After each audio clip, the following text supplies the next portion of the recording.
আজকে যে কুলাঙ্গার কোরআন শরীফ ফুটবলের মতো লাথি দিয়েছে, নাউজুবিল্লাহ, কোরআন শরীফকে পুড়িয়েছে, তার আদর্শ দেখেন। সে আল্লাহর কালাম কোরআনে পাক সর্বশেষ নাজিলকৃত আসমানি কিতাবকে সে অসম্মান করেছে। সে কোরআনকে অসম্মান করতে পারে নাই, এই কুলাঙ্গার নিজেও সম্মান করেছে। তার বিপরীতে একজন মুসলমান অনুমতি নিয়ে বাইবেল এবং ইনজিল পুরানো অনুমতি নিয়েছিলেন। সারা বিশ্ব থেকে নিন্দা আসছিল, ইহুদি খ্রিস্টান সমাজ থেকে, এবং সেই দৃশ্য দেখার জন্য হাজার জন সাংবাদিক উপস্থিত ছিলেন। কিন্তু ঈমান ইসলাম মানুষকে জিন্দেগির সৌন্দর্য দান করে ওই কুলাঙ্গার নাস্তিক কোরআনকে পুড়িয়েছিল, লাথি মেরেছিল। সেই অনুমতি নিয়ে সেই লিগ্যাল পদ্ধতিতে একজন মুসলমান বাইবেল ইনজিলকে নিয়ে যখন ওই ইসরায়েল দূতাবাসের সম্মুখে যখন সে দাঁড়িয়েছিল, সারা বিশ্ব মনে করেছিল না জানি কত বড় অপমান আজকে প্রতিশোধ নেবে। কিন্তু আল্লাহর বান্দা সেই বাইবেল এবং ইনজিলকে, তার সেই লাইটারকে সে ছুঁড়ে মেলে বলেছিল যে এই ধর্মগ্রন্থকে সম্মান করা ইসলামের দায়িত্ব রয়েছে। এই আদর্শের কারণে ইসলামের লাভ হয়েছে না ক্ষতি হয়েছে? লাভ হয়েছে। আমি গতকালকে আমার মেয়ের সামনে বলেছি যে আমি আল্লাহকে দেখেছি, আমি চর্মচক্ষু দিয়ে দেখি নাই, আমার অন্তর্চক্ষু দিয়ে আমি বারবার আল্লাহকে দেখেছি। অন্তর্চক্ষু খুলুন, আল্লাহর দয়া কিভাবে আপনার উপরে অবতারিত হচ্ছে। আমি মুজদলিফায় হাজিদের মাঠে অবস্থানকালে আল্লাহর দয়া পড়তে আমার স্বচক্ষে দেখেছি। আপনি চক্ষু খুলুন, নিসবত কায়েম করুন, প্রতিনিয়ত প্রতি মুহূর্তে আল্লাহ পাকের দয়া যে আপনার উপরে আসতেছে আপনার দেখা সম্ভব। আল্লাহর নবীর নিগাহ আপনার উপরে পড়তেছে, এটা দেখা সম্ভব। সেই মন, সেই প্রস্তুতি আপনাকে নিতে হবে। তালামিজ দিয়ে সমস্ত উপজেলা সয়লাভ করে দাও, আল্লাহ সন্তুষ্ট হবেন না, এই নিশ্চয়তা পেলে এই তালামিজের পক্ষে আমি নয়। তালামিজের 10 জন কর্মী একত্রিত হয়ে আল্লাহ রসুলের সন্তুষ্টির কর্মকাণ্ড করুক, তাদের প্রতি আমার ধন্যবাদ। দুনিয়াতেও থাকবে, কবরে গিয়েও তাদের কাছে না। আপনাদের কোন লাগামহীন কোন কর্মকাণ্ড, কখনো আঞ্জুমানে আল ইসলাহ, কখনো বুজুর্গানে কেরাম, কখনো আপনাদের নেতৃবৃন্দ আপনাদেরকে এই বিষয়ে প্রশ্রয় দিবেন না। আপনাদেরকে যাবতীয় কাজ করতে হবে তাকওয়ার ভিত্তিতে, ইমানি জিন্দেগির ভিত্তিতে। আপনারা রাজি আছেন? রাজি আছেন আপনারা? আল্লাহর ফরমাবরদারির ভিতর দিয়ে, আল্লাহর সন্তুষ্টির ভিতর দিয়ে, আল্লাহর নবীর উসওয়াকে সামনে রেখে আপনারা কাজ বেশি করার প্রয়োজন নেই। বেশি কাজ না করে কম কাজ করা ভালো, বেশি কথা না বলে কম কথা বলা ভালো। মান সামাতা নাজা, যে নীরব থাকলেও সে মুক্তি লাভ করলো। আমাদের উদ্দেশ্য হচ্ছে যে আল্লাহর জমিনে আল্লাহর বান্দাদেরকে আল্লাহ যে উদ্দেশ্যে সৃষ্টি করেছেন, সে পুরুষ হোক, সে যুবক হোক, সে বৃদ্ধ হোক, সে মহিলা হোক, সকলের একই আওয়াজ, একই পরিচয়, আল্লাহর বান্দা বান্দি। সকলের একই পরিচয়, আল্লাহর নবীর উম্মত। সুতরাং তার জীবনের জন্য যে নসিহত গুলো তার সামনে আসবে, যুগে যুগে নসিহত চলে আসতেছে। আল্লাহর নবীরা নসিহত করেছেন, সাহাবায়ে কেরামরা নসিহত করেছেন, বুজুর্গানে কেরামরা নসিহত করেছেন, হযরত মুসা ঈসা আলাইহিস সালাম নসিহত করেছেন। 6টা নসিহত করে গেছেন।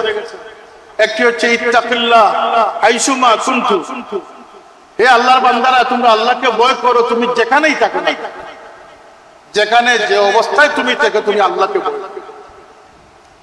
আমরাও বলি যে আল্লাহর বন্দেগী যেন তোমার রক্ষা হয়, আল্লাহর বন্দেগীর নিসবত যেন তোমার নষ্ট না হয়, সেদিকে তুমি সতর্ক থাকো। তিনি বলেছেন আল্লিম আইনাকাল বুকা। হযরত ঈসা আলাইহিস সালাম কালিমুল্লাহ, রূহুল্লাহ, তিনি বলতেছেন তোমার চক্ষুকে তুমি কাঁদা শেখাও, কাঁদতে শেখাও। কারণ মুমিন যখন আল্লাহর জন্য তার চোখ বেয়ে পানি আসবে, খৌফে ইলাহিতে যখন সে কাঁদবে, তার এক কাতরা পানির দাম এত বেশি যে দুজকের সেই ভয়াবহ আগুনকে নিভিয়ে দিতে সক্ষম। সুবহানাল্লাহ। তিনি বলেছেন মসজিদকে তোমার বাড়ি বানাও, হযরত ঈসা আলাইহিস সালাম। মসজিদকে তোমার বাড়ি বানাও, অর্থাৎ তোমার অন্তরের সাথে মসজিদের সম্পর্ক সৃষ্টি করো। তিনি বলেছেন এভাবে 6টি নসিহত তিনি করেছেন। এগুলো আমাদের জন্য নসিহত, কিন্তু নসিহতে থেকে যাবে, আদর্শ স্লোগানেই থেকে যাবে, বাস্তবতায় আসবে না। তাহলে আমাদের এই ব্যর্থ নিষ্ফল কামনা করে কোনো লাভ নেই। আমাদেরকে জাগতে হবে, অনুমান করতে হবে, অনুধাবন করতে হবে, ভাবনা সৃষ্টি করতে হবে। আমি ছাত্র হতে পারি, আমি বালক হতে পারি, আমি যুবক হতে পারি, আমার গন্তব্য তো একই থাকতে হবে, আমার লক্ষ্য এক থাকতে হবে, আমার দৃষ্টিভঙ্গি এক হতে হবে। শুধু আমি আমার শরীরকে সঁপে দিলাম, সেটি হবে ইসলাম। আমি তন সঁপে দিলাম, তনমন সফিক তন সপলাম, এটার নাম হবে ইসলাম।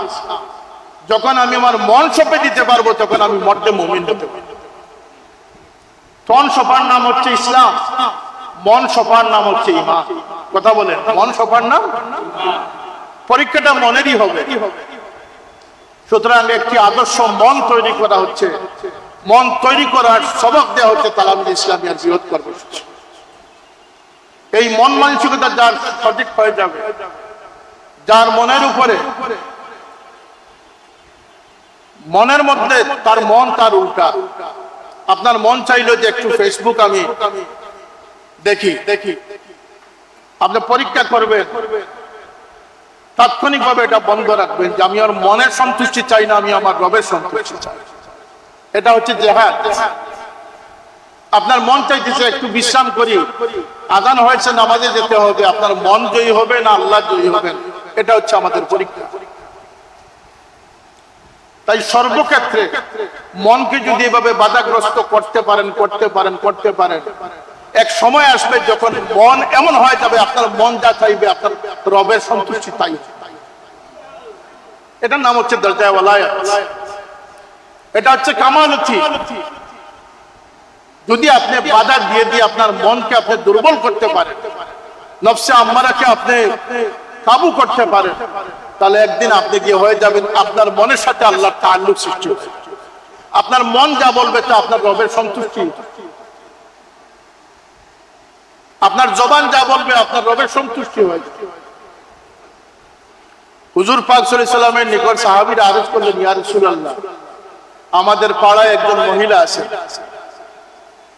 খুবই তেজস্বিনী, বড় ইবাদত গুজার, নওয়াফিল নফল রোজা সব সময় তিনি রাখেন, দান খয়রাত সদকাতে তিনি পাকাপোক্ত। কিন্তু ইয়া রাসূলুল্লাহ, তার জবান কর্কশ। আল্লাহ নবী বলেন, হিয়া ফিন্নার, হিয়া ফিন্নার। কিসের স্লোগান, কিসের আবেগ উচ্ছ্বাস, কিচ্ছু আল্লাহর দরবারে গ্রহণ হবে না যদি মনের দিক থেকে ইখলাস না সৃষ্টি হয়। অসংখ্য অগণিত কর্মফল থেকে মানুষ বিরত হবে, মানুষ কর্মফল নষ্ট হয়ে যাবে, কুরবানি নষ্ট হবে, রোজা নষ্ট হবে। মুসলমানরা কি দুজকে যাবে না? যাবে। আর আজকের দিনে মুসলমানরা দুজকে যাওয়ার সবচেয়ে প্রধান কারণ আমি যেটি চিহ্নিত করেছি, মনে রাখবা যুব সমাজ, ছাত্র সমাজ, প্রিয় তালামিজ বন্ধুগণ, তোমাদের খয়রখা হিসাবে বলতেছি, আজকের সর্বশ্রেণীর মানুষের মধ্যে দুজকের সবচেয়ে বড় নিশান হচ্ছে আখিরাত বিমুখিতা, আখিরাত থেকে দূরে চলে যাওয়া। ওয়া কুন্না নুকাজ্জিবু বিয়াউমিদ্দিন হাত্তা আতানাল ইয়াকিন। এরা মুসলমান কিন্তু তারা আখিরাত সম্পর্কে তাদের পরিপূর্ণ ইয়াকিন ছিল না। আল্লাহ নবী সাল্লাল্লাহু আলাইহি ওয়াসাল্লাম বলেছেন, শয়তান কাঁদতেছে। সাহাবীরা জিজ্ঞেস করলেন, ইয়া রাসূলুল্লাহ, কেন কাঁদতেছে? যে সে তার ইয়াকিন হয়ে গেছে যে আমার উম্মত কখনো তার ইবাদত করবে, আমার উম্মত কখনো শয়তানের ইবাদত করবে। পরক্ষণে আল্লাহ নবী বলতেছেন, শয়তান এবার হাসতেছে। সাহাবীরা জানতে চাইলেন, আল্লাহ নবী জবাব দিলেন যে শয়তান যদিও নিশ্চিত হয়েছে আমার উম্মত তার ইবাদত করবে না, সে হাসতেছে যে এটাও সে নিশ্চিত হয়ে গেছে যে আমার উম্মত এমন খেয়ালিপনা কিছু কাজ করবে, স্বাভাবিকভাবে এমন কিছু অপরাধ করবে যেটি তারা বুঝবেও না যে সেটি অপরাধ, সেটার কারণে শয়তান খুশি হবে আর আল্লাহ নারাজ। সমাজে এমন কিছু রসুম রেওয়াজ আছে যেটি তালামিজ কর্মীরা যদি এটার সাথে একীভূত হয়ে যাও, কোন তাকওয়া কাজে লাগবে না, তুমি সমাজের এই স্রোত দ্বারা প্রবাহিত হয়ে যাবে। এই নিকৃষ্ট ঘৃণিত তাগুতি শক্তির এই স্লোগান থেকে, এই মিছিল থেকে যতক্ষণ পর্যন্ত বিদ্রোহী না হতে পারবে, তুমি আল্লাহর বন্দেগীতে অন্তর্ভুক্ত হতে পারবে। তালামিজ দিয়ে সমস্ত উপজেলা সয়লাভ করে দাও, আল্লাহ সন্তুষ্ট হবেন না, এই নিশ্চয়তা পেলে এই তালামিজের পক্ষে আমি নয়। তালামিজের 10 জন কর্মী একত্রিত হয়ে আল্লাহ রসুলের সন্তুষ্টির কর্মকাণ্ড করুক, তাদের প্রতি আমার ধন্যবাদ। দুনিয়াতেও থাকবে, কবরে গিয়েও তাদের কাজ করতে পারবে না। আপনাদের কোন লাগামহীন কোন কর্মকাণ্ড কখনো আঞ্জুমানে আল ইসলাহ, কখনো বুজুর্গানে কেরাম, কখনো আপনাদের নেতৃবৃন্দ আপনাদেরকে এই বিষয়ে প্রশ্রয় দিবেন না।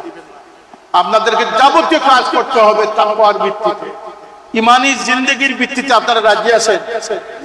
রাজি আছেন আপনারা? আল্লাহর ফরমাবর্তারির ভিতর দিয়ে, আল্লাহর সন্তুষ্টির ভিতর দিয়ে, আল্লাহর নবীর উসওয়াকে সামনে রেখে আপনারা কাজ বেশি করার প্রয়োজন নেই। বেশি কাজ না করে কম কাজ করা ভালো, বেশি কথা না বলে কম কথা বলা ভালো। মান সামাতা নাজা, যে নীরব থাকলো সে মুক্তি লাভ করলো। আল্লাহ নবী বলতেছিলেন, সাহাবায়ে কেরাম বলতেছিলেন, ইয়া রাসূলুল্লাহ, আমরা বললাম ইবাদত বন্দেগীতে একজন পাকাপোক্ত মহিলার কথা, কিন্তু তার জবান কর্কশ, তার জবান কর্কশ, সে মুখ দিয়ে মানুষকে দুঃখ পৌঁছায়, যখন যা ইচ্ছা বলে ফেলে, মানুষের মনে আঘাত দেয়। এমন মানুষ আছে না আমাদের সমাজে? তার সম্পর্কে আল্লাহ নবী ফয়সালা দিলেন, ইয়া ফিন্নার, এই মহিলাটি যত ইবাদত বন্দেগী করুক না কেন সে দুর্যোগী। সাহাবায়ে কেরাম আরজ করলেন, ইয়া রাসূলুল্লাহ, আরেকজন মহিলা আমাদের মহল্লায় আছেন, যিনি নামাজ বন্দেগী ফরজ ওয়াজিব আদায় করেন, নফল ইবাদত বন্দেগীতে তিনি এত যথেষ্ট নয়, দান খয়রাতে এত যথেষ্ট নয়, কিন্তু ইয়া রাসূলুল্লাহ তার জবান অত্যন্ত মিঠা, তার জবান অত্যন্ত মিষ্ট। আল্লাহ নবী বললেন যে হিয়া ফিল জান্নাহ, এই মহিলা যদিও তার আমল কম হতে পারে কিন্তু সেই জান্নাতের বাসিন্দা। তাইলে আমাদের বুঝতে বাকি নেই জান্নাতি জবান কোনটি আর জাহান্নামী জবান কোনটি। আমাদের বুঝতে বাকি নেই যে আমার দৃষ্টিভঙ্গি, আমাদের চোখের দৃষ্টি কোনটি জান্নাতি হবে, কোনটি জাহান্নামী হবে। আমাদের চলার পথ কোনটি জান্নাতি হবে, কোনটি জাহান্নামী হবে, আমাদের বুঝতে কোনো অসুবিধা নেই।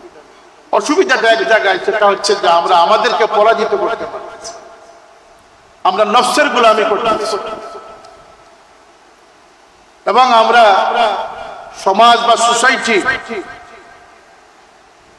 বাংলাদেশের মতো মুসলিম জনসংখ্যা পৃথিবীর অন্যান্য দেশে কম রয়েছে।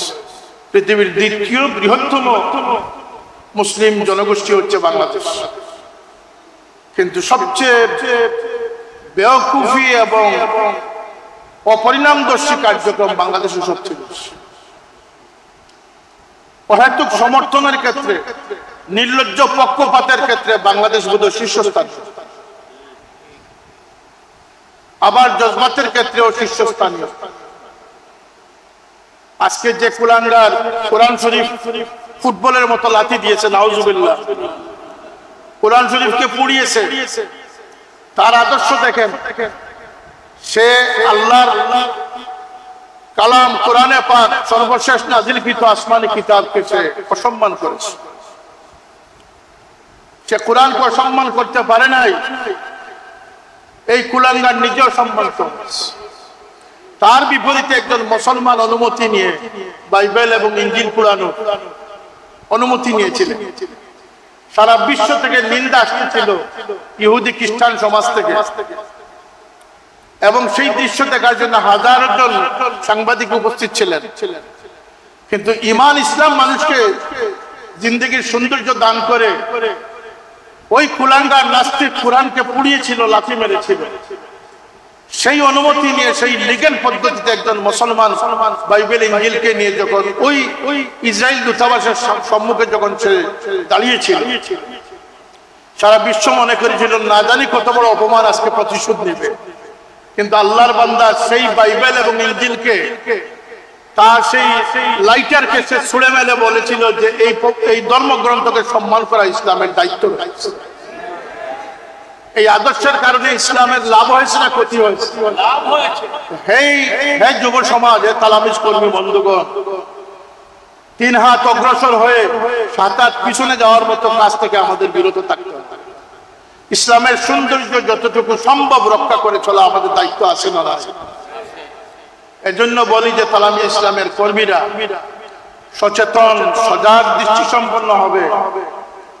সে হোক ছাত্র জীবনেই হোক, এই ছাত্র জীবনে কাজ করার মতো ক্ষেত্র কি ছাত্রদের সামনে নেই? এখনো বাংলাদেশের মতো 92% সংখ্যাগরিষ্ঠ মুসলিমদের সন্তানরা স্কুল কলেজ ইউনিভার্সিটিতে পড়তেছে। হাজারো লাখো তাদাদ রয়েছে যারা নামাজ পড়েন। এই বেনামাজিদেরকে নামাজি বানানোর দায়িত্ব তালামিজের আছে না নাই? মা বাবাকে অবজ্ঞা করে, অশ্রদ্ধা করে এমন সন্তান আছে না নাই? উস্তাদদেরকে তুচ্ছ তাচ্ছিল্যের সাথে ব্যবহার করে এমন ছাত্র আছে না নাই? পরিবেশ বিনষ্ট করে, ইফটিজিং করে, লিভিং টুগেদার করে, মেছেলে একত্রিত হয়ে হাঁটতেছে এমন পরিবেশ আছে না নাই? এই সমস্ত তাগুতি শক্তির মোকাবিলায় তালামি ইসলামে যেদিন আদর্শ হিসাবে মানুষের সামনে প্রকাশ হতে পারবে, সফল হবে, সেদিন তালামিজের বিজয় মিছিল সবচেয়ে বড়। তাই তালামি ইসলামকে সব সময় সম্বিত ফিরিয়ে রাখতে হবে, হুঁশ জ্ঞান রাখতে হবে। দেখা দেখি কোনো স্লোগান, দেখা দেখি কোনো মতাদর্শে বিশ্বাসী হলে হবে না। আমরা সেই সাহাবায়ে কেরামের আদর্শকে আমরা আমাদের সামনে রাখতে হবে। ইসলাম কোনো হেসে খেলে আমাদের কাছে আসে নাই। এই মাস মুহররমের মাস, যদি আশুরার মতো ফজিলতপূর্ণ দিন আমাদের সামনে রয়েছে, আবার হৃদয় ভারাক্রান্ত একটা দিনও আমাদের সামনে অপেক্ষমান। সেটি হচ্ছে কারবালার সেই মর্মান্তিক ঘটনা। আজকে মুহররম মাস শুরু হয়ে গেছে। তালামিজের এই সম্মেলনের শিক্ষা হোক। কারবালা কোনো মাতমের শিক্ষা দেয় না, কারবালা শিক্ষা দেয় আপসহীন থাকার শিক্ষা। তালামিজের প্রতিটি কর্মী আজকে এই শিক্ষা নিয়ে বাড়ি ফিরো যে সত্যের পক্ষে দান কুরবান করার চেয়ে তৃপ্তিজনক আর কিছু হতে পারে। সত্যের পক্ষে নিজেকে কুরবান করার মতো সুযোগ সুবিধা সকল মানুষের হয় না। আল্লাহ সেটার জন্য তার হাবিবের নওয়াসা লক্তে জিগর নাতি হযরত হুসাইন রাদিয়াল্লাহু আনহুর মতো পবিত্র দেহকে আল্লাহ পাক মুনতাখাব করেছিলেন, চয়েস করেছিলেন। হুসাইন পরাজিত হন নাই। যারা বক্তব্যতে আপনাদেরকে বোঝাবার চেষ্টা করবে যে হুসাইন অপরিণামদর্শী সিদ্ধান্ত নিয়ে পরাজিত হয়েছেন, লানত তাদের উপরে কিয়ামত পর্যন্ত। হুসাইনের শাহাদাত কিয়ামত পর্যন্ত ইসলামকে আপসহীন বানিয়ে রেখেছে। হুসাইনের শাহাদাত কিয়ামত পর্যন্ত মুসলিমদেরকে উজ্জীবিত করে রেখেছে। সেই হুসাইনের শাহাদাত না হলে সৈয়দ আহমদ বেরলভীর কুরবানি আসবে। হুসাইনের শাহাদাত না হলে মুজাদ্দিদ আলিফুস সানি রাহমাতুল্লাহ আলাইহি সেই জিহাদি মনোভাব আসতো। হুসাইনের সেই কারবালা না হলে ফুলতলি সাহেবের রক্ত জমিনে পড়তো না। একটার সাথে আরেকটা ধারাবাহিক সূত্রে গাথা রয়েছে। এই জন্য উৎসাহ উদ্দীপনার এক অনুপম আদর্শ হচ্ছেন ইমাম হুসাইন রাদিয়াল্লাহু আনহু। শুধু তিনি নয়,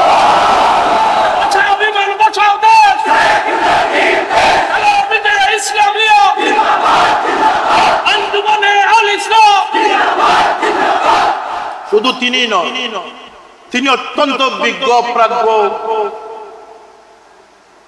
আবিদ, জাহিদ, আল্লাহ নবীর উসওয়াতে ভরপুর একজন পূর্ণাঙ্গ মানুষ ছিলেন। তিনি একজন পরিপূর্ণ মানুষ ছিলেন, একজন মর্দে মুমিন ছিলেন, আল্লাহ নবীর সহবত প্রাপ্ত, স্নেহপ্রাপ্ত একজন সৌভাগ্যবান ছিলেন। শুধু কি তার কুরবানি, আপনাদের মা বোনদেরকে গিয়ে ইতিহাস বলেন। 5-6 বছরের সুকাইনার সেই কুরবানির কথা, আপনার ছোট্ট বোন থাকলে তাকেও সেই কুরবানির কথা শোনা। হযরত জয়নবের মতো কুরবানির কথা আপনার মা দাদিকে শেখান। এই কুরবানি শুধু আহলে বাইতের পক্ষ থেকে ইমাম হুসাইনি দেন নাই, আল্লাহর নবীর পরিবার পরিজনের প্রত্যেকটি সদস্য, এমনকি 2 বছরের শিশু পুত্র আব্দুল্লাহ রাদিয়াল্লাহু তাআলা আনহু পর্যন্ত কুরবানির নজরানা পেশ করে। এটি উম্মতে মুসলিমার জন্য একটি আদর্শ, একটি মহা আদর্শ। এটাকে বুকে ধারণ করে যে ইমাম হুসাইন রাদিয়াল্লাহু আনহু যদি তার হাত দিয়ে দিতেন তার গর্দন রক্ষা হয়ে যেত। তিনি তার গর্দন না দেওয়ার জন্য তিনি হাত দেন নাই গর্দন বাঁচানোর জন্য, বরং তার হাতের অস্তিত্ব রক্ষার জন্য তার গর্দনকে তিনি কুরবান করেছেন। অতি ছোট ছোট কিছু প্রলোভন আপনাদের সামনে আসতে পারে, কিছু মোহ, কিছু আধুনিকতা, কিছু শান শওকত আপনাদের সামনে আসতে পারে। শয়তান বিভিন্ন সময় বিভিন্ন কৌশলী হতে পারে, আপনাদেরকে বিভিন্ন মায়াজালে আবদ্ধ করে আপনাদের মন ভাঙার চেষ্টা করতে পারে, সংশয়বাদী বানানোর চেষ্টা করতে পারে।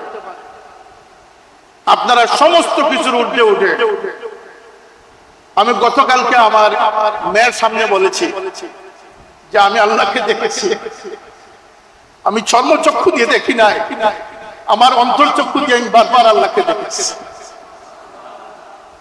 অন্তর্চক্ষু খুলুন, আল্লাহর দয়া কিভাবে আপনার উপরে অবতারিত হচ্ছে। আমি মুজদলিফায় হাজীদের মাঠে অবস্থানকালে আল্লাহর দয়া পড়তে আমার স্বচক্ষে দেখেছি। আপনি চক্ষু খুলুন, নিসবত কায়েম করুন, প্রতিনিয়ত প্রতি মুহূর্তে আল্লাহ পাকের দয়া যে আপনার উপরে আসতেছে আপনার দেখা সম্ভব। আল্লাহর নবীর নিগাহ আপনার উপরে পড়তেছে, এটা দেখা সম্ভব। সেই মন, সেই প্রস্তুতি আপনাকে নিতে হবে। তালামি ইসলামিয়া এই দীর্ঘ ইতিহাস 1980 ইংরেজি থেকে হেঁটে হেঁটে পথ চলে, অনেক ত্যাগ কুরবানি আল্লাহর দরবারে মকবুল হয়েছিল বলে এমন আহামরি কিচ্ছু না করতে পারলেও এদেশের ছাত্র সমাজের নৈতিক অবক্ষয় থেকে রক্ষার জন্য, ছাত্র সমাজকে সঠিক শিক্ষায় শিক্ষিত করার জন্য তালামি ইসলামের প্রত্যেকটি পদক্ষেপ আন্দোলন আল্লাহ সফল করেছে। আমরা যে আজকে শিক্ষা নীতি নিয়ে আন্দোলন করতেছি, আমাদের মনোবল হচ্ছেন আপনারা। তালামি ইসলামিয়ার কর্মীরা মাঠে আছে বলেই আমাদের চিৎকারের শক্তি সঞ্চিত হচ্ছে। তালামি ইসলামিয়ার কর্মীরা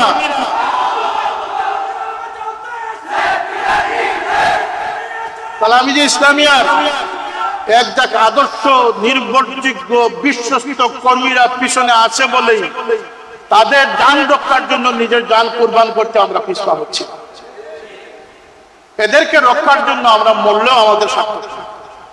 কিন্তু আপনারা যেন পদস্খলন না হন, পদচ্যুত না হন, লক্ষ্যচ্যুত না হন। বারবার বলতেছি, এমন লক্ষ্যচ্যুত হলে আপনি তালামিজের নাম ব্যবহার করবেন, কিন্তু তালামিজের সুফল আপনি পাবেন। আপনি শুধু শুধু আপনার সময় মেধা নষ্ট করবেন, প্রতিফল আপনি পাবেন। আপনাকে ফিসসিলমি কাফা পরিপূর্ণভাবে, এমন হাজার কর্ম আমাদের রয়েছে। শুনে রাখবেন, মনে রাখবেন, আমি তালামিজের প্রশিক্ষণে বলেছিলাম যে একটি টাইটানিকের মতো বিশাল জাহাজকে ধ্বংস করার জন্য বড় ধরনের কোনো মিটার কোনো ছিদ্রের প্রয়োজন নয়, একটি সামান্যতম ছিদ্রই যথেষ্ট।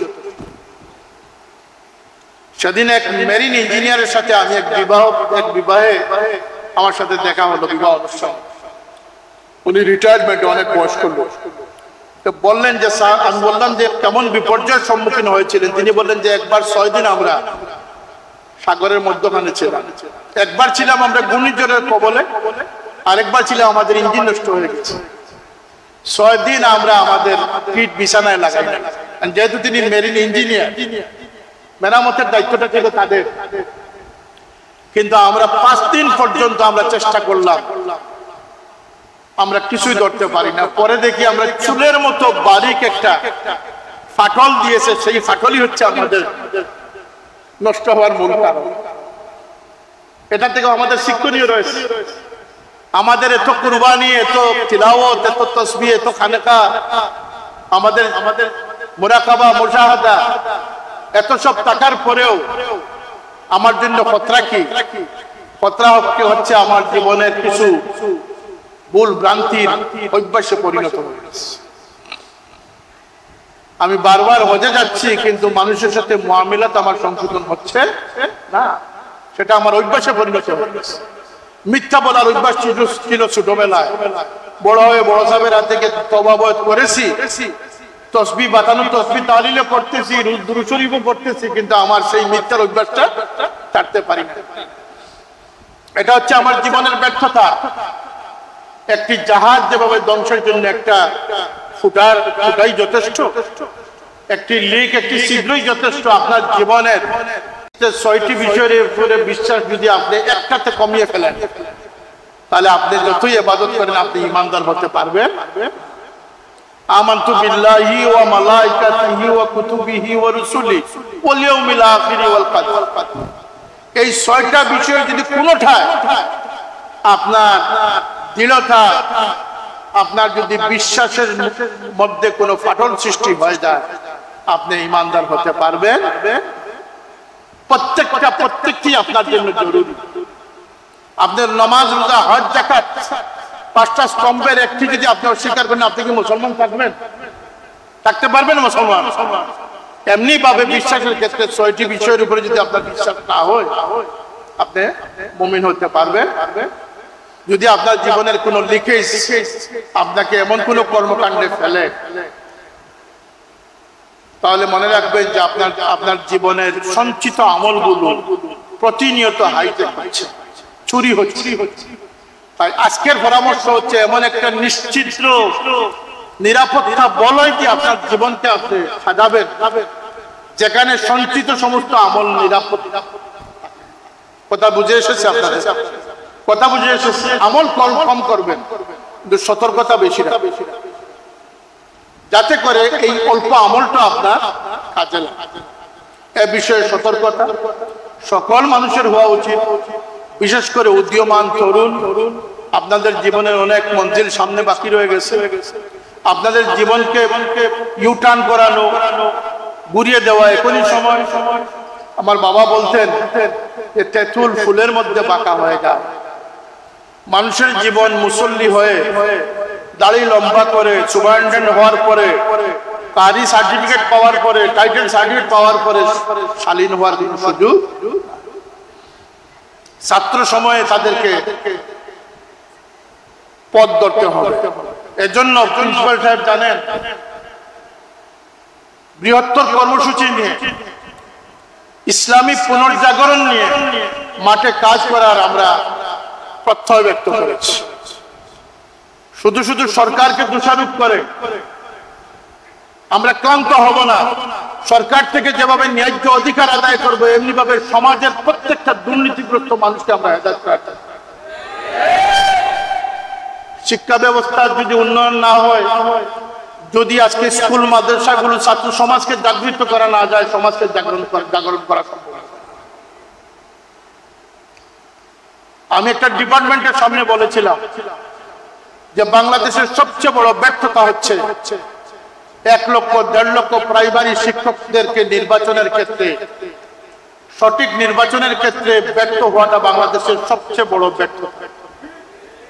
যদি 1.5 লক্ষ প্রাইমারি শিক্ষক নির্বাচনে সঠিক মানুষ নির্বাচন করা তো দূরের কথা, হাজারো মানুষের ম্যান পাওয়ারের, জনবলের একটি প্রতিষ্ঠান হচ্ছে দুর্নীতি দমন কমিশন, যারা এই বাংলাদেশের দুর্নীতি খুঁজে ঘুরবে এবং দুর্নীতিকে দমন করবে।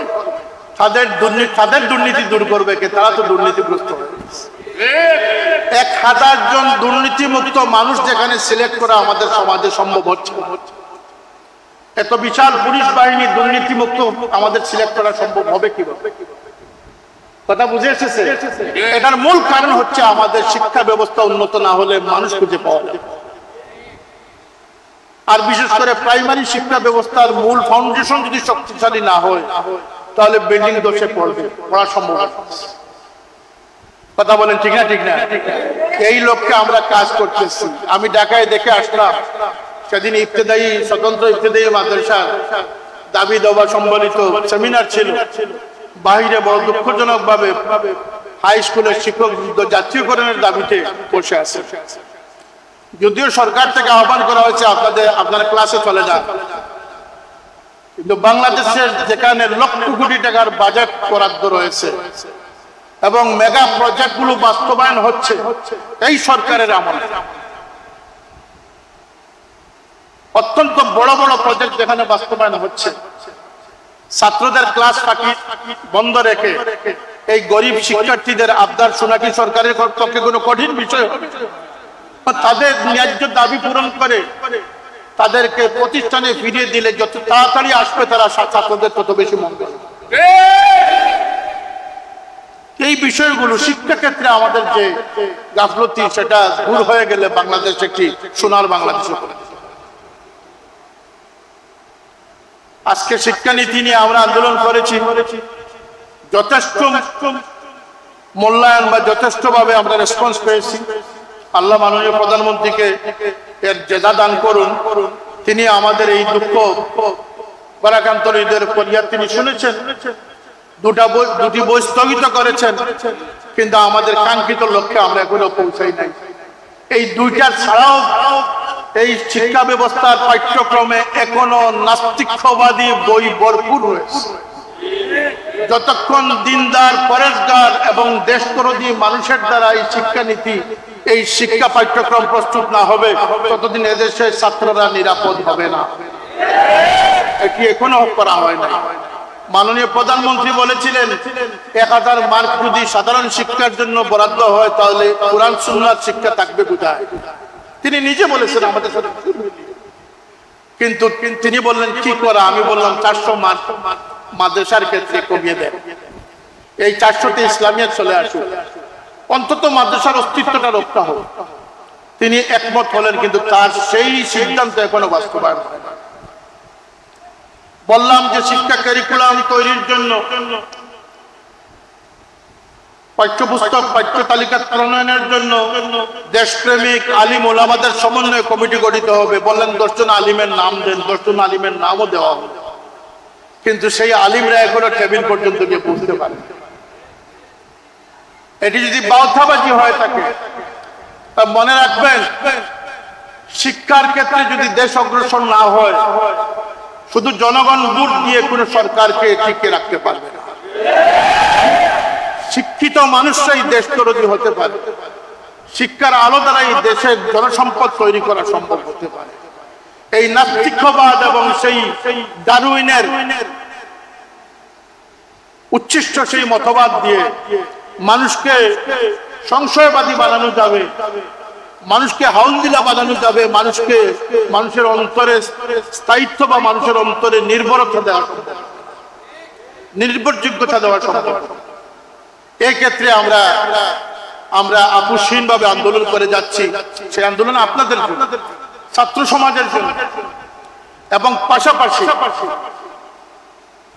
এই দেশের সকল মাদ্রাসাগুলোর জন্য সময়োপযোগী পদক্ষেপ নিয়ে আমরা প্রত্যেকটি মাদ্রাসার আঙ্গিনায় আমরা যাওয়ার পরিকল্পনা তৈরি করতেছি। ইনশাল্লাহ কিছুদিনের মধ্যে যদি আপনাদের সহযোগিতা থাকে, এই সমাজে আমরা ঈমান ইসলাম নিয়ে আদর্শ মানুষ হতে চাই, আমরা সফলতার জীবন চাই, আমরা ব্যর্থতা চাই না। এটা তো সকলেরই কামনা আছে না নাই? সুতরাং আপনাদের সহযোগিতা, অভিভাবকদের সহযোগিতা আমরা কামনা করি। আমরা এই সমাজকে সুন্দর করতে হলে শিক্ষা ব্যবস্থাকে সুন্দর করা, তালামিজ ইসলামিয়া যারা কর্মী আছেন এই ফেঞ্চুগঞ্জ একটি ঐতিহাসিক উপজেলা, আল ইসলার ক্ষেত্রে হোক, সিলসিলার ক্ষেত্রে হোক, তালামিজ ইসলামের ক্ষেত্রে হোক, আজকের দিনে এই গরমে কোনো প্রলোভন দিয়ে তো ছাত্র জমায়েত করা কারো পক্ষে সম্ভব হবে না। আমি বিশ্বাস করি যদি এই ফেঞ্চুগঞ্জের মাটিতে কোন ছাত্র সংগঠনের গাড়ি হয়ে থাকে সেটি হচ্ছে তালামিজ ইসলাম। আপনাদেরকে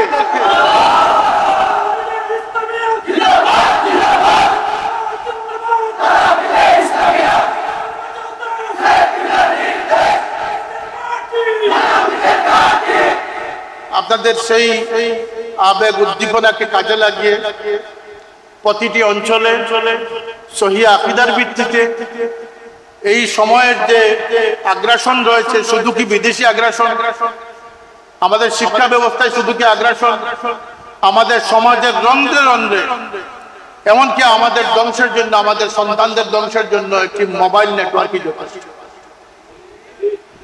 শুধু কি সেই ইহুদি নাসারাদের সেই প্রতিষ্ঠিত টেকনোলজি আমাদের জন্য দায়ী? না, আমাদের লাগামহীন বক্তাদের সেই ফলতামি বক্তৃতাও ইসলামের জন্য ক্ষতিকর বিষয়। এদের ব্যাপারে আমাদের সচেতন থাকতে হবে। এদেরকে কসমিন কালে আপনারা ইসলামের শেয়ার মনে করবেন না, আমাকে আপনারা ইসলামের এজেন্ডা মনে করবেন না। আমার পদস্খলন এখান থেকে বের হয়ে গাড়িতে উঠার আগে হতে পারে। আমি মানুষ। একমাত্র আদর্শের ক্ষেত্রে আল্লাহর হাবিব সাল্লাল্লাহু আলাইহি ওয়াসাল্লাম এবং তার সাহাবীদেরকে আমরা আদর্শ হিসাবে মানব। আউলিয়া কেরাম যারা নিরাপদ হয়ে দুনিয়া থেকে চলে গেছেন তাদেরকে আদর্শ হিসাবে মানব। আমরা কোন চলন্ত আদর্শকে গ্রহণ করব না, কারণ তার পদস্খলন সামনে থাকতে পারে। আজকে যারা ইসলামের নামে যারা মনে করে যে আমি ইসলামের ঠিকাদার, আমার সাথে থাকলেই ইসলামে থাকবে, এমন কোন নবী হওয়ার মতো দাবিদার কেউ আছে বাংলাদেশে? তাদেরকে আপনারা না বলতে হবে, প্রত্যাখ্যান করতে হবে। আমার সাথে থাকলেই আপনারা ইসলামে থাকবেন এমন ঠিকাদারি কাউকে দেওয়া হয়েছে? এমন নবুয়তি কাউকে দেওয়া হয়েছে? এক বুজুর্গ নসিহত করেছিলেন যে কখনো আল্লাহ বলার চেষ্টা করবে না, কখনো নবী হওয়ার চেষ্টা করবে না। যে মনে করে যে আমার কথা না শুনলে, আমার কথা তোমাকে শুনতেই হবে, এটা নবীর পরিচয়। নবীর জীবন হচ্ছে মানুষের জন্য আদর্শ। নবীর কথা না শুনলে ইমানদার হওয়া যায়। আর আমারটা বাস্তবায়ন হতে হবে, তিনি আল্লাহ, তিনি যা ইচ্ছা করেন তাই বাস্তবায়ন। কথা ঠিক না? ঠিক না? সুতরাং মানুষ আল্লাহ বলার অপচেষ্টায় লিপ্ত আছে, রাসূল বলার অপচেষ্টায় লিপ্ত আছে। তালামিয়া ইসলামিয়া এই সমস্ত বিপদ থেকে নিজেকে আত্মরক্ষা করে রাখতে হবে। আমার কথা দীর্ঘায়িত করছি না। সম্মেলন আকারে হবে জানলে হয়তো আমি আজকে নাও আসতাম। আমি আসছিলাম যে মোটিভেশনাল প্রোগ্রাম, বসে আপনাদের সাথে কিছু মত বিনিময় করবো, কিছু গল্প সল্প করবো। সেই পরিবেশ আর নেই। গরম, প্রচন্ড গরম। আল্লাহ পাক আপনাদের এই ধৈর্য, আপনাদের শোনা, আমাদের বলা, সকল কিছুর জন্য আল্লাহ কবুল করেন। আমি ধন্যবাদ জানাই উপজেলা তালামিজকে, যারা আল ইসলাম নেতৃবৃন্দের পরামর্শ নিয়ে আজকের এই প্রতিকূল আবহাওয়া, প্রতিকূল সময়ে তালামিজ ইসলামিয়ার এই গুরুত্বপূর্ণ সম্মেলন যারা কায়েম করেছেন, আল্লাহ পাক তাদের দুনিয়া আখিরাতকে উজালা করে দেন। আমরা যারা উপস্থিত হয়েছি, আল্লাহ পাক নিঃস্বার্থভাবে এটাকে তার ওয়াস্তে যেন কবুল করেন। আমাদের জীবন চলার পথকে যেন আল্লাহ সুগম করে দেন, প্রশস্ত করে দেন। তালামিয়া ইসলামিয়া তার কার্যাবলী নিয়ে আপোষহীনভাবে, আদর্শগতভাবে কোনো আপোষ না করে তালামিয়া ইসলামিয়া যেন টিকে থাকুক, এই দোয়া আপনাদের জন্য রইল। আল্লাহ পাক আমাদেরকে নেক কাজ, নেক চিন্তা নিয়ে চলার তৌফিক দান করুন। আমিন। ওয়া আখিরু দাওয়ানা আলহামদুলিল্লাহি রাব্বিল আলামিন। আসসালামু আলাইকুম ওয়া রাহমাতুল্লাহ।